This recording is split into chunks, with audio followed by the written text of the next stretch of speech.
female employee was merely dozing off in the laboratory, yet she was kicked off her stool by the security guard on his first day at work. He angrily scolded her for sleeping at her workstation during work hours. No wonder the company's performance was poor. It turned out that it was all because of slackers like her loafing around. The woman said this was the company's key laboratory. Security guards are not allowed to enter the place at will. Immediately, she demanded that the security guard leave at once. Hearing this, the security guard became even more brazen. Not only did he refuse to leave, he also summoned his subordinates to block the laboratory door. This newly appointed security guard was so arrogant, simply because he was the father of the company's owner. Bored with life in the nursing home, he had asked his son to appoint him as the head of security in the company. Meanwhile, the woman, the company's chief pharmaceutical researcher, had worked non-stop for a full day and night. Exhausted, her assistant led her to rest at her workstation. Unexpectedly, this scene was witnessed by the newly appointed head of security. That led to the opening incident. The woman was about to call the owner to report the situation, but the man intercepted her just in time, proclaiming that he was the father of the company's owner. He then threatened to teach the woman a lesson. Unbeknownst to him, the woman's identity was not simple.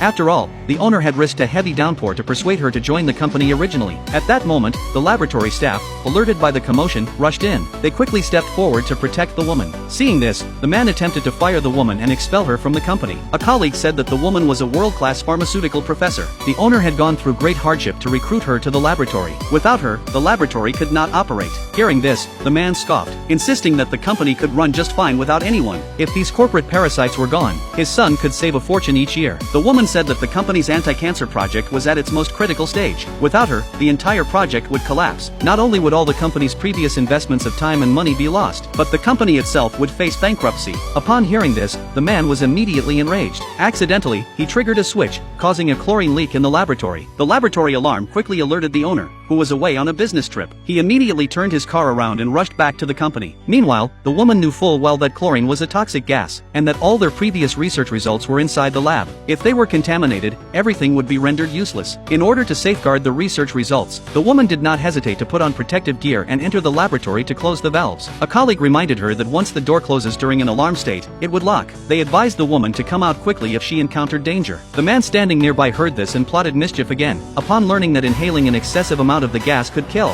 he ordered his men to shut the laboratory's main door, hoping to let the woman die inside. This way, he could reduce his son's company expenses. Little did he know that his actions would have irreparable consequences. Moreover, in front of the other employees, he falsely accused the woman of management negligence causing the gas leak. He said that even if she died inside, it would be her own fault, completely unaware of the woman's importance to the laboratory. Soon, the owner returned to the company. He was surprised to see his father there as well, but what he cared about most was where the woman was. As an employee was about to speak, he was silenced. Then the father dragged his son away from the laboratory, paying no attention to the woman's cries for help. The chlorine in the lab made it impossible for her to continue holding on, and she finally collapsed to the ground. By then, the owner had already believed his father's lies, claiming that the chlorine leak had been controlled in time. He urged his son to go about his business. The man then returned to the laboratory, intending to bribe the other employees into keeping the incident secret. They dared not offend the company owner's father, but they were also worried about the woman's safety. They wanted to rescue her but were taken away by the security guards. At that moment, the laboratory was left with only the woman. She struggled desperately toward an air duct, planning to crawl out through it. Meanwhile, as the owner was preparing to leave, he suddenly heard noises coming from the air duct. Suspecting there was still someone inside the laboratory, he curiously opened the duct to look inside.